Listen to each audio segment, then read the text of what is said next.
Vous voulez préparer votre voilier pour une croisière de 3 ans? Alors regardez cette vidéo. Vous avez peut-être ce problème, votre voilier semble prêt, mais la panne que vous n'avez pas anticipée peut immobiliser le bateau à 800 000 des côtes ou à 800 000 de toute possibilité de réparation. Dans cette vidéo, nous allons voir comment résoudre ce problème concrètement, dans la pratique. En tout cas, c'est comme ça que nous faisons sur Ikigai. Est-ce que vous êtes déjà demandé pourquoi certaines préparations techniquement parfaites échouent en mer? Ou bien pourquoi mettre toujours plus d'équipement peut fragiliser votre bateau? Et plus simplement, pourquoi certains skippers réussissent alors que d'autres échouent? Dans cette vidéo, nous allons voir ce que personne ne dit sur la préparation pour la grande croisière, la croisière longue durée, c'est-à-dire des croisières qui vont dépasser les 6 mois, 1 an de navigation.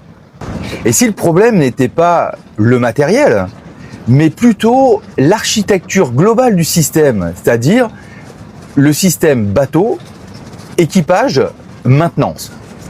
Dans la dernière partie de la vidéo, vous découvrirez ce qui fait vraiment la différence. Pour vous aider à passer à l'action, je vous ai préparé un PDF, un document de synthèse. Le lien est disponible dans la description. Et le lien sera toujours dans la description dans 25 minutes. Donc je vous encourage à ne pas le télécharger tout de suite, mais vraiment à prendre le temps d'explorer les différents aspects qu'on va voir nous dans la vidéo, parce que sinon une checklist, ça va uniquement consister à cocher des cases.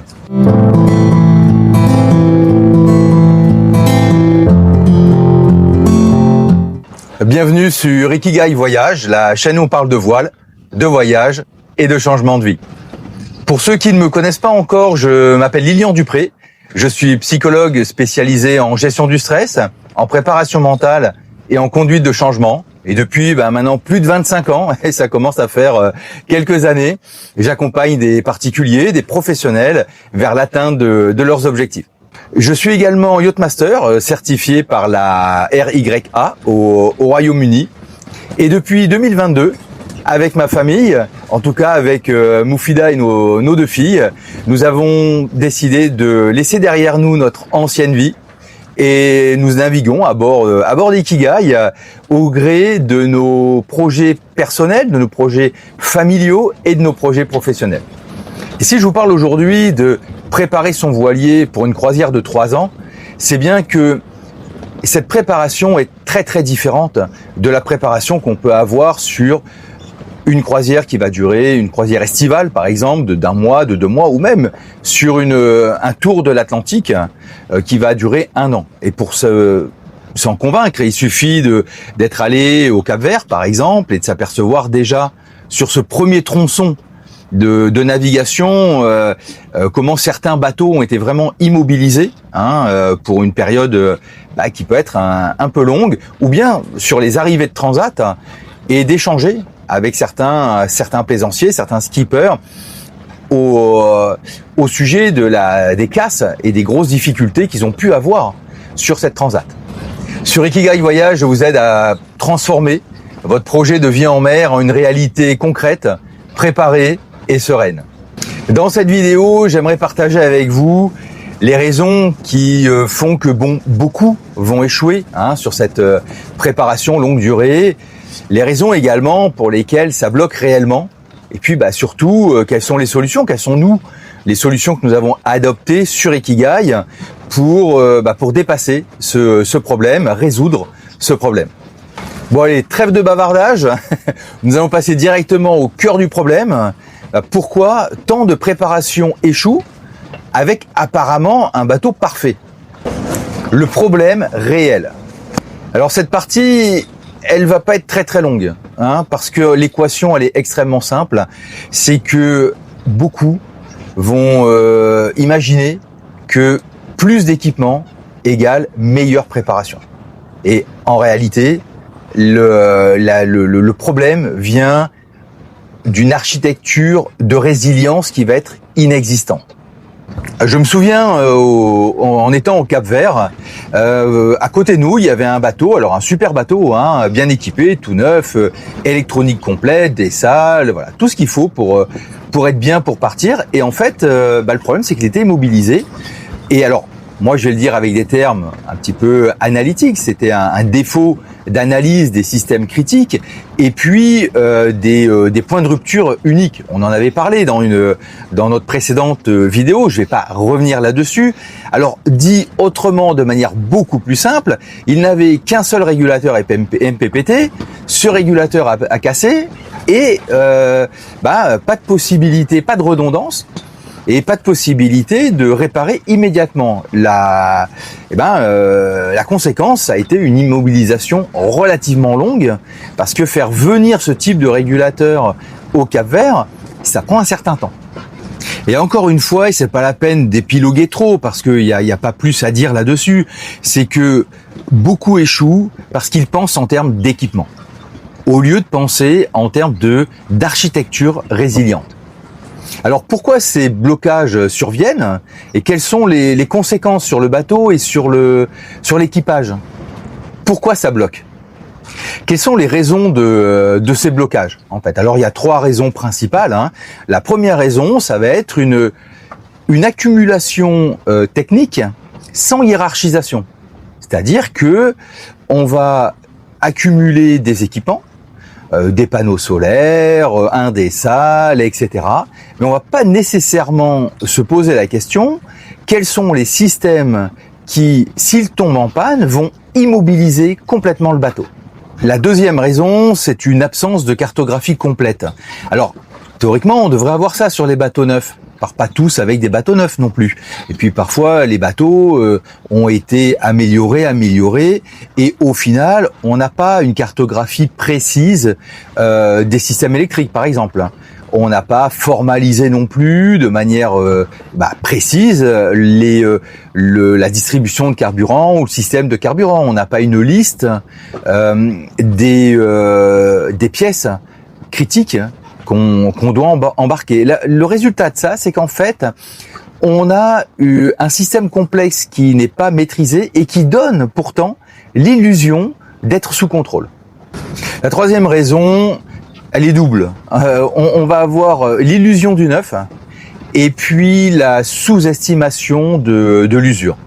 Alors l'illusion du neuf, parfois on change d'alternateur, moteur par exemple, et puis finalement il n'est pas dimensionné comme il le faudrait, et on a plus de problèmes avec un alternateur neuf qu'avec un alternateur ancien. Et je parle de l'alternateur, mais j'ai souvent rencontré des personnes qui m'ont dit finalement j'ai voulu, comme on dit, le mieux est l'ennemi du bien, j'ai voulu faire mieux en me disant tiens, je vais mettre quelque chose de neuf, et au final ils sont plus embêtés qu'avec l'ancien. Alors, certains qui ont une certaine expérience et puis un certain sens marin ont gardé avec eux l'ancienne pièce et se sont retrouvés à mettre l'ancienne pièce à la place de la neuve. C'est quand même dommage d'arriver à cette situation-là. Le deuxième élément, ça concerne la sous-estimation de l'usure. Parce que quand on est sur une grande croisière sur plusieurs années, au niveau du moteur, c'est plusieurs milliers d'heures de moteur qu'on va faire. C'est des centaines, des milliers de cycles de batterie. Le gain d'eau, il va monter, descendre. Il y a vraiment une usure qui est liée déjà aux conditions spécifiques des tropiques.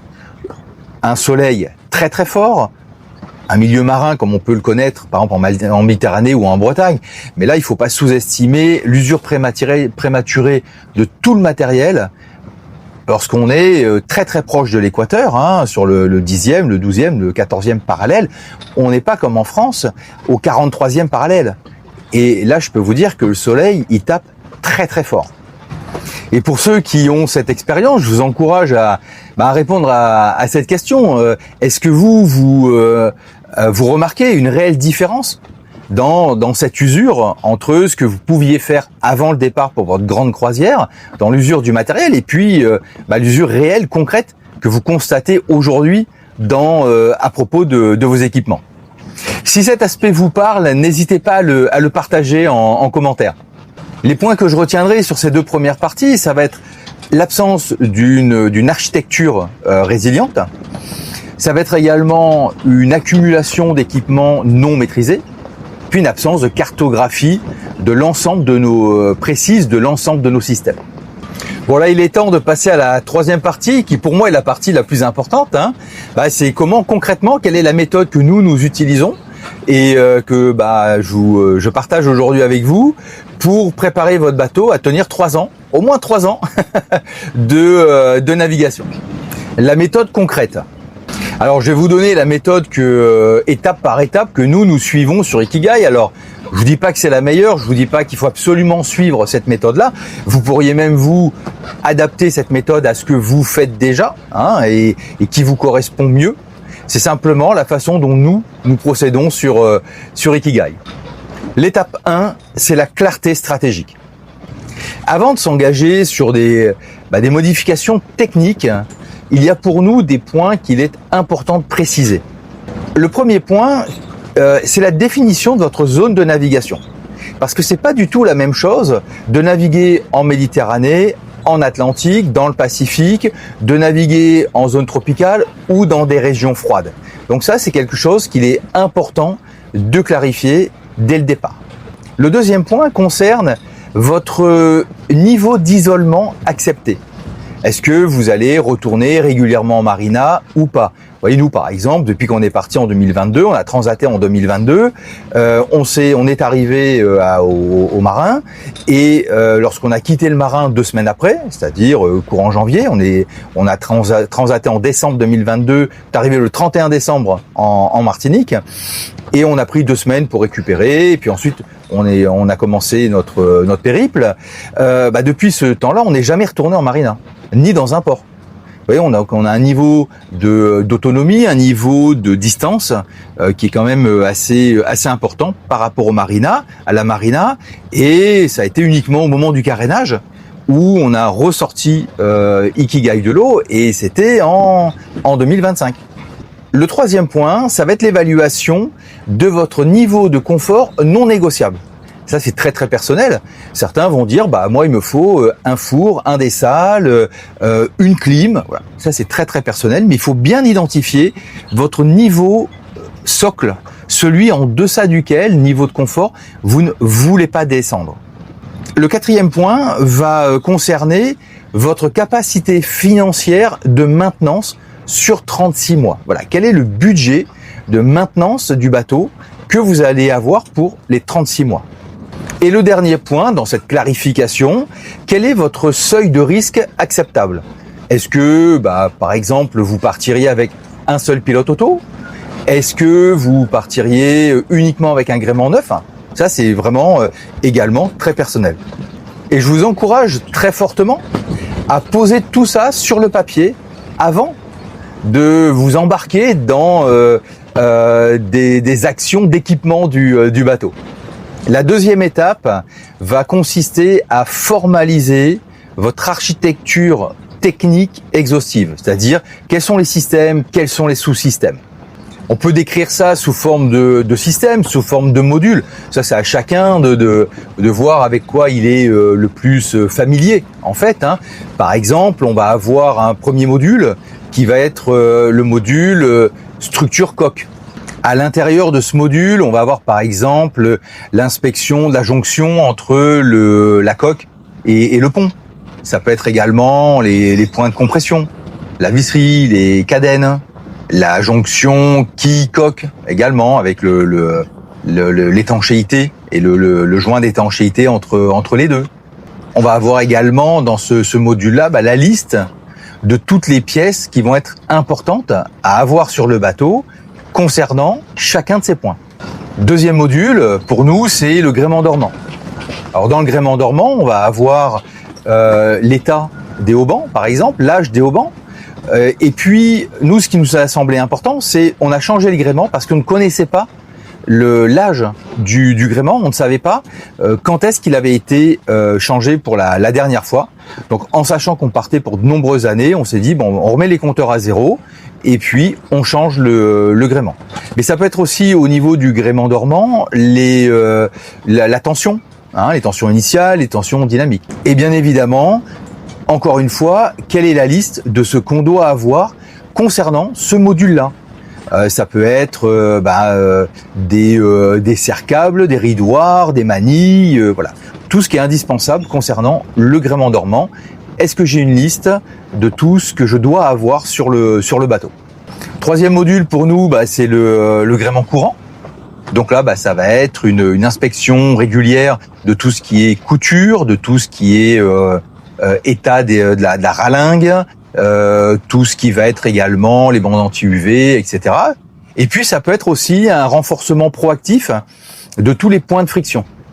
Et là encore, à chaque fois, il y a la liste de ce qu'on doit avoir concernant ce module en termes de poulies, de cordage, d'écoute, de drisse, etc. Quatrième module pour nous, c'est tout ce qui va être moteur. Donc là-dedans, on va être en termes de vérification des différents systèmes qui concernent la propulsion. Par exemple, l'alternateur, les batteries, tous les circuits d'alimentation en termes de carburant. Et puis, un test moteur et un test moteur en charge, voir comment les régimes sont stabilisés, etc. Et là encore, la liste de toutes les pièces critiques. Alors nous, sur Ikigai, par exemple, nous avons un alternateur neuf d'avance, nous avons un démarreur neuf d'avance. Ça peut concerner les injecteurs, les courroies, voilà, tout ce qui est important au niveau du moteur.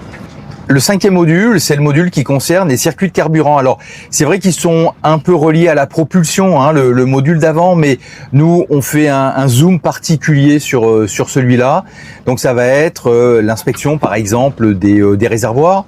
Ça va être tout ce qui va être inspection des filtres, des pré-filtres sur le circuit. Tout ce qui est contrôle des tuyaux. Alors, il y a des tuyaux qui sont en dur, en métal. Et puis il y a des tuyaux qui sont souples, ce qu'on va appeler des durites.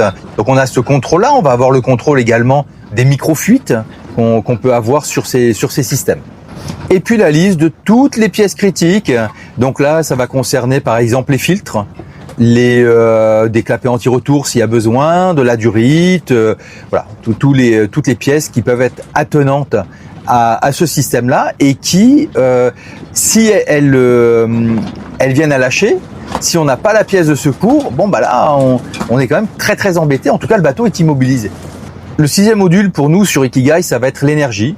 Voilà. Alors la vérification première, c'est est-ce que j'ai bien deux sources distinctes de production d'énergie, au moins deux sources. Alors on en a une via l'alternateur du moteur en termes de charge. Nous, on est vraiment à fond sur les panneaux solaires. Vous pourriez multiplier en ayant un groupe électrogène. Voilà, l'idée, c'est d'avoir de la redondance, là pour le coup, fonctionnelle. Vous pourriez par exemple faire un test, une simulation d'un blackout total, et puis voir ce qui se passe quand vous redémarrez l'ensemble des systèmes progressivement. Et là encore, la liste de toutes les pièces critiques dont vous avez besoin pour assurer le bon fonctionnement de ce module. Le septième module est un module qui était un peu oublié. C'est le module en termes de distribution de l'énergie. On pense souvent aux différents organes du système énergétique, mais la production, le stockage de cette énergie va bien passer par des câbles pour venir alimenter les consommateurs. Donc ça veut dire vérifier l'état des connexions, l'intégrité des fils, la continuité, la résistance aussi qu'on va avoir au niveau de tous ces câblages. Et la liste, à chaque fois je le dis, donc ça me fait sourire, la liste des pièces critiques, ça veut dire fusibles, relais. Faut pas sous-estimer l'embêtement qu'on peut avoir si vous avez un gros relais ou un gros fusible pour un organe tel que le guindeau qui vous lâche. Parfois, c'est compliqué de trouver sur place ce type de fusible, parce que ce sont des fusibles qui peuvent encaisser de grosses puissances. Donc, ça peut être très embêtant, et ne plus avoir de guindeau, c'est quand même très pénalisant. Donc, Ça coûte rien avant le départ, enfin, ça coûte rien, ça coûte le prix de la pièce, mais c'est toujours une bonne sécurité que de lister ses pièces et d'avoir de la pièce sur le bateau. Le 8e module va concerner l'eau à bord. À bord de nos bateaux de grande croisière, on devrait pouvoir avoir au minimum 7 jours d'autonomie. Quand je dis 7 jours d'autonomie, c'est pour l'équipage total. Si vous êtes 2 sur le bateau, c'est 7 jours d'autonomie pour vous 2. Si vous êtes 4, bah là, c'est 7 jours d'autonomie à 4. 7 jours d'autonomie, quand on estime qu'une consommation moyenne, c'est entre 5 et 10 litres par personne par jour, là on est sur des gens qui font très attention. Bon, on peut passer sur 12-15 litres par jour et par personne. Et si vous consommez 15 litres par jour et par personne, et que vous êtes 2, ça veut dire que vous allez faire 30 litres par jour. 3 x 7, 21. Sur une semaine, vous êtes à 210 litres. 210 litres, c'est parfois la capacité maximale de certains réservoirs. Et des fois, on a un seul réservoir. Nous, sur Ikigai, on a 200 litres sur notre réservoir principal qui est alimenté uniquement par le dessal. Et en prévision là du Pacifique, je vais rajouter les 2 réservoirs des cabines arrière qui avaient été enlevés parce que l'ancien propriétaire avait 1000 dessales. Alors je sais pas si c'est lui qui avait enlevé les anciens réservoirs, mais l'idée c'était de se dire maintenant qu'il y a un dessal, il n'y a plus besoin d'avoir autant de réservoirs. Bon bah nous on va rajouter 2 fois 100 litres pour passer sur une capacité de stockage de 400 litres. Un des réservoirs sera alimenté uniquement avec de l'eau de récupération. Un autre réservoir sera alimenté par le dessal et ou par le port, mais vous voyez que là, depuis 2022, on n'y est pas retourné. Donc, on peut dire 2023, 24, 25, 26. On est sur notre 4e année où on n'a pas pris d'eau venant de la Terre. Et évidemment, tous ces systèmes auront leur propre système de nourrice et on pourra utiliser à loisir tel ou tel réservoir. Voilà, tous ces réservoirs vont être indépendants les uns des autres. Et lorsqu'on parle de redondance matérielle, vous voyez, moi j'ai une pompe à eau douce maîtresse, et cette pompe, elle vient chercher l'eau dans le réservoir et puis dans tous les réservoirs. Mais en termes de redondance matérielle, il y aura certainement un des 3 réservoirs qui sera équipé de sa propre pompe, ce qui me permet d'avoir immédiatement utilisable une pompe pour ce réservoir en cas de panne de la pompe maîtresse. Après, j'aurai une autre pompe maîtresse en spare, en double, que je vais pouvoir changer. Mais en tout cas, le temps de changer, c'est comme pour les toilettes, hein. Le temps de changer les joints, etc. Bah moi, je préfère avoir une pompe d'avance. Je change la pompe et après, à tête reposée, parce que des fois la panne toilette n'arrive pas forcément au bon moment, hein, je vais nettoyer la pompe, la remettre en état et comme ça j'ai pas de latence au niveau de la fonctionnalité. En termes de contrôle, ça veut dire contrôle des réservoirs, contrôle des pompes, contrôle des filtres, hein, de tout le système d'approvisionnement d'eau. Et au niveau de la liste des pièces, on va avoir nécessairement une ou des pompes de rechange, des joints, des tuyaux, des colliers. Voilà. Ça, c'est la liste qu'il est intéressant de faire. Elle est non exhaustive. À chaque fois que je parle de liste, je donne juste des exemples, hein. Après, à chacun aussi de construire sa propre liste. Le 9e module va concerner la sécurité. Donc, en sécurité, on va être sur quels sont les plans. Alors, des plans écrits. Par exemple, nous, au niveau de la descente, on a le plan d'Ikigai avec, sur le plan, tous les organes importants, où se trouvent les vannes, où se trouvent les pompes, où se trouvent les extincteurs. Voilà. Un plan intérieur et on a aussi un plan extérieur où se trouve, par exemple, dans quel coffre va se trouver, alors tout ça c'est visuel, hein, la barre franche de secours, la survie, les engins de flottabilité, enfin tout ce qu'on peut balancer à la mer pour le MOB, l'homme à la mer. Donc vous voyez tous les éléments de sécurité qu'on va retrouver à l'extérieur sur le pont, ils sont identifiables lorsqu'on est à l'intérieur. On peut les localiser très très facilement sans même avoir besoin de sortir du carré. Et puis des plans qui vont concerner là pour le coup des procédures. Alors des procédures qui normalement devraient être répétées. Par exemple les procédures en cas de voie d'eau, en cas d'incendie, en cas d'homme à la mer, en cas d'abandon du navire. Voilà. Où sont formalisées ces fiches par rapport à ces procédures d'urgence. Alors régulièrement, ce qu'on fait, c'est qu'on va vérifier, on va tester. Par exemple, l'EPIRB, la balise EPIRB, il y a des fonctionnalités de test et de vérification. Ne serait-ce que vérifier les dates de péremption, parce que les batteries ne sont pas, on peut pas changer la batterie de ces dispositifs. Vérifier également par rapport au PLB, les petites balises qu'on va voir sur le gilet de sauvetage. Également au niveau des balises AIS. Voilà, on va vérifier également les extincteurs. Alors c'est pour ça que nous on aime bien sur Ikigai avoir des extincteurs avec des manomètres, parce que le manomètre donne une lecture visuelle, une indication visuelle de la pression qu'on va avoir à l'intérieur de l'extincteur. On a également la vérification au niveau du radeau de survie. Alors lui normalement il est testé, vérifié régulièrement. Bon après je rentre pas dans les débats, là c'est pas l'objet de la vidéo sur survie passive, survie active, c'est pas du tout l'objet de la vidéo, mais en tout cas ce sont des dispositifs qui peuvent nécessiter une certaine vérification.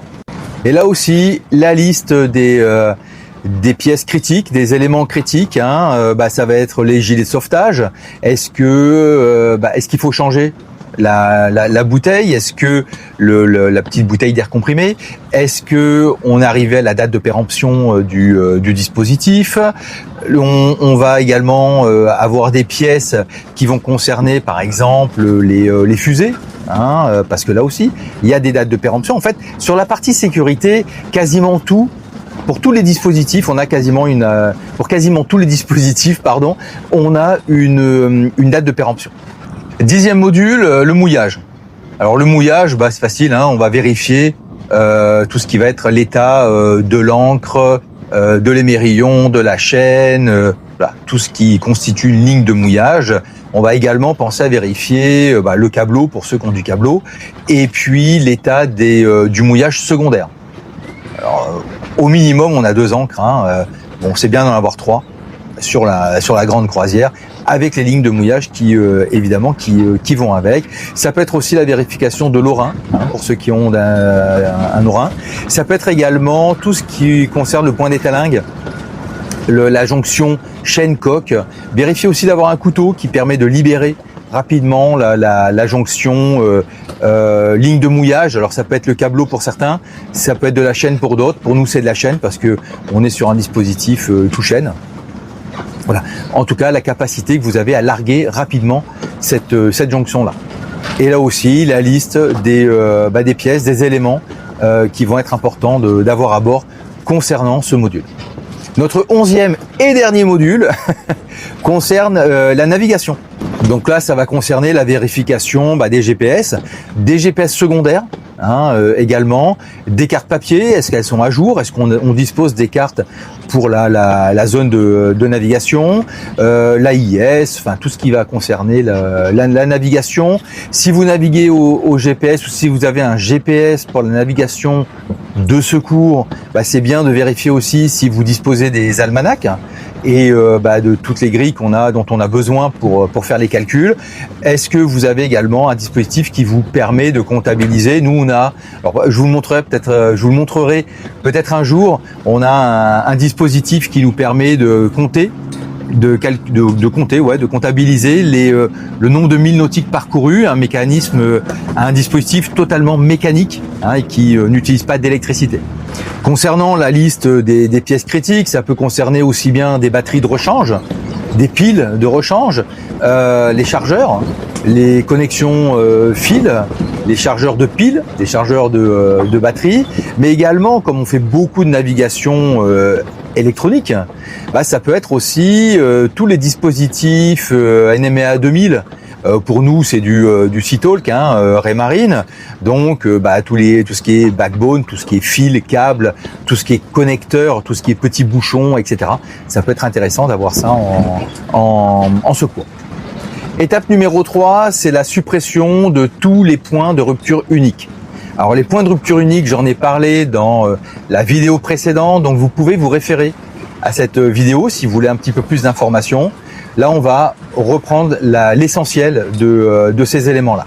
Dans un premier temps, ce qui est important, c'est déjà de faire la liste de tous ces points de rupture uniques. Ensuite, d'envisager pour chacun de ces points quelle est la redondance matérielle ou fonctionnelle, quelle est la procédure en mode dégradé, et puis décrire cette procédure. Et pour vous tester, vous pouvez faire une simulation de panne, idéalement de nuit, c'est toujours plus stressant la nuit. Et je vous encourage encore une fois à écrire toutes vos procédures d'urgence, parce que lorsqu'elles sont écrites, ça permet de réduire le stress et ça permet de prendre de meilleures décisions. La quatrième étape, c'est ce que j'appellerais l'autonomisation humaine. Chaque adulte à bord devrait être capable de démarrer un moteur, éteindre un moteur, envoyer un signal de détresse. Alors quand je dis adultes, quand on a des ados qui sont passés plusieurs années sur le bateau, théoriquement eux aussi devraient être en mesure de pouvoir faire ça. Je rajouterai effectuer un mouillage d'urgence et puis réduire la voilure. À minima, quels sont les grands dangers en bateau? Ça va être d'abord l'incendie. Un incendie en 20 secondes, si c'est pas maîtrisé, c'est catastrophique. Ça va être la voie d'eau. Là aussi, on n'a pas beaucoup de temps pour réagir. Ça va être l'homme à la mer. On n'a pas beaucoup de temps pour réagir. À minima, on devrait déjà avoir des procédures écrites pour ces dangers-là. Et puis surtout, je veux dire un entraînement annuel. On n'est pas dans un entraînement militaire, mais voilà, au moins une sensibilisation, au moins une fois par an sur qu'est-ce qu'on fait si ça se produit. Dans le cadre de mon métier de psy, je suis amené régulièrement à collaborer avec des forces d'intervention, que ce soit des militaires, que ce soit des personnes de la sécurité civile, des pompiers, des gendarmes, etc. Alors, toujours moi sur ma partie gestion du stress. Et il y a un point commun à tous ces métiers. C'est qu'en fait, c'est par la répétition qu'ils vont créer les automatisations. Et l'automatisation permet de prendre des bonnes décisions, des décisions rapides dans des situations de crise. Donc la répétition est vraiment quelque chose, et je vous encourage. Alors c'est vrai que nous ne sommes pas dans forcément dans une pratique professionnelle de la voile, mais n'empêche que notre activité, c'est une activité de pleine nature dans un environnement qui peut rapidement devenir hostile ou compliqué. Et là, il n'y a pas de secret, quand ça va devenir compliqué, le stress va monter, la capacité à prendre des décisions va chuter de manière drastique, et c'est parce que vous avez répété, automatisé des process que la bonne réaction va se faire au bon moment. La cinquième étape va concerner la maintenance du bateau sur ces 36 mois de grande croisière. On va avoir des checks quotidien. Alors ça, c'est ce que j'ai appris avec mes instructeurs anglais. Eux se promènent jamais sur un bateau pour se promener. Et tous les matins, il y en avait toujours un qui allait faire le tour du bateau et qui jetait un coup d'œil ici sur les haubans, un petit coup d'œil sur les filières, un coup d'œil rapide sur le tour du bateau. Voilà, pour donner un petit peu un état des lieux et se dire tiens, il y a peut-être quelque chose là qu'il faut regarder. Après, on va avoir une inspection hebdomadaire, une inspection mensuelle un petit peu plus approfondie, et puis une inspection annuelle de vraiment ce qui est structurel, etc. Alors ça, souvent, nous, on le fait lorsqu'on fait le carénage. On sort le bateau, ça nous permet de voir vraiment les structures, notamment tout ce qui est œuvre vive, tout ce qui est sous l'eau, et puis tout ce qui est œuvre morte. Mais on a comme ça une sorte de planning. Et donc, je vous encourage à planifier vos inspections, vos observations, vos vérifications de manière quotidienne, hebdomadaire, mensuelle, annuelle. La philosophie qu'il y a derrière ça serait d'intervenir avant que le doute ne devienne une panne. Et gardez à l'esprit que retarder crée la panne. Et je vous pose la question, quelle est votre plus grande inquiétude avant le départ ? N'hésitez pas à partager vos réponses en commentaire. Et c'est aussi pour cela que j'ai créé les outils du navigateur, que ce soit le livre de bord Ikigai Voyage, le carnet de navigation, mes mouillages de rêve, pour vous aider à structurer plus en profondeur vos pratiques de la grande croisière. Tous ces ouvrages sont disponibles sur Amazon, les liens sont en description. Et si vous souhaitez un accompagnement plus personnalisé, vous pouvez nous contacter via notre site internet ikigaivoyage.com. Imaginez, projetez-vous dans 3 ans, dans 4 ans, dans 5 ans. Vous avez traversé l'Atlantique, vous êtes dans le Pacifique, le bateau est fiable, l'équipage est sain et sauf, et puis surtout il est heureux de vivre cette aventure. Les décisions sont fluides, sont faciles à prendre. Ou bien dans 8 mois avec de la fatigue due à des pannes répétitives, un bateau qui est immobilisé ou qui est un projet qui est à l'arrêt. Le point essentiel, c'est l'architecture. Et lorsque je parle d'architecture, j'entends une architecture de résilience, une architecture qui a été pensée, une architecture qui a été planifiée, et une architecture qui a été formalisée. Et voilà, c'est le moment de télécharger le document PDF qui va synthétiser tout ça, cette checklist que vous allez pouvoir maintenant vraiment nourrir en conscience et en connaissance de tout ce contenu qu'on a pu voir ensemble dans cette vidéo. Si vous voulez approfondir ce sujet, vous pouvez retrouver d'autres vidéos sur le même thème dans la playlist Préparer mon projet de grande croisière. Si cette vidéo vous a plu, si elle vous a intéressé, si elle a été utile pour vous, pensez à la partager, c'est ce qui aide le plus la chaîne. Et moi, je vous dis à bientôt pour une prochaine vidéo.